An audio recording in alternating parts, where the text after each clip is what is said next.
So, did you think, Troy, that you needed more of a salesman for the program? I thought we needed somebody who'd done before what needed to be done here. And the only way you can do, I think, what has been done before someplace, you got to have some salesman in you.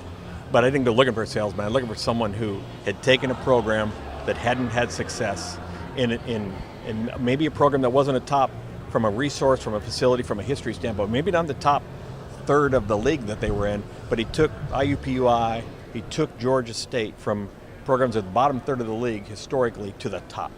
And that's what I was looking for. And like I said, the only way you do that is if you have a little bit of salesman in you. Look at, everybody always says they got their first choice. The quickness of this one and with his credentials, I think you can safely say this wasn't the first guy you were. Yeah, so we joke, about having the little list in your pocket. He has always been the number one guy on my list. He was unapproachable 3 years ago.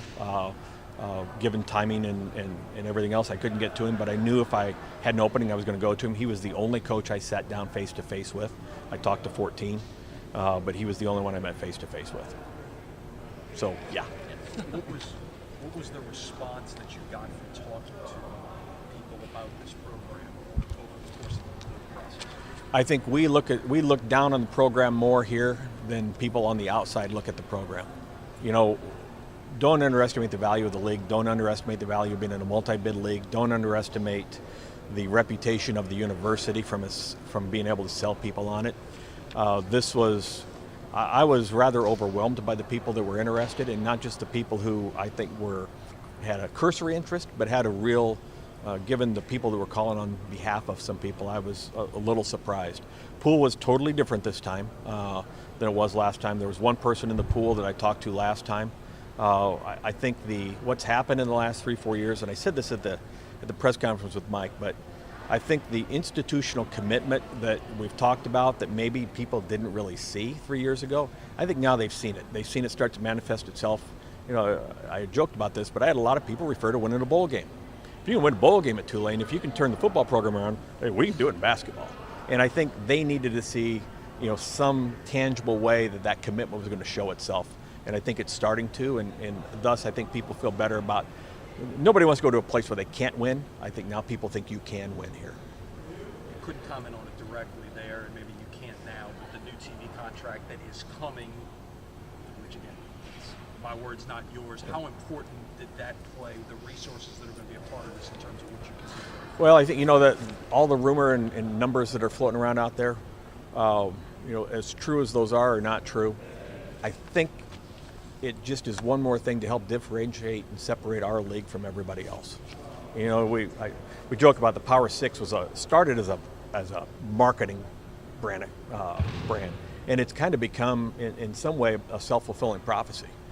From getting 4 teams in this year, you argue we could have had 5. Wichita still playing in the NIT, and they were the youngest team, one of the youngest teams in the country to start the year. And the league's doing this without UConn and without Memphis, traditional powers that aren't there yet. It's a great league. It's a multi-bid league. It's going to get only better.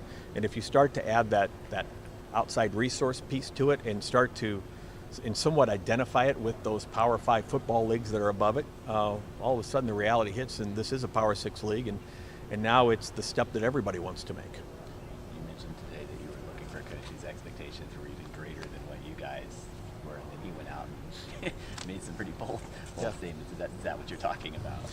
If he made more than statements. I've talked to him enough. He believes it. Mm-hmm. And if you don't believe it, we're all in trouble. And regardless of what our record's been in the past, regardless of anything else, if you hire somebody that believes, let's take this thing from 4 to 6 and 6 to 8 and 8 to 10, it ain't going to work. None of those guys, none of those players are interested in a 3-year turnaround. They want to know that we can do something now because they only have 4 years to do this, and some of them only have 1 year left. So it's important to the guys that we have that mindset. And it's important to us to have somebody, I talked about the president and a mindset of ambition. That is ambition personified. Anything else? All right. Thank you, Troy. Yep.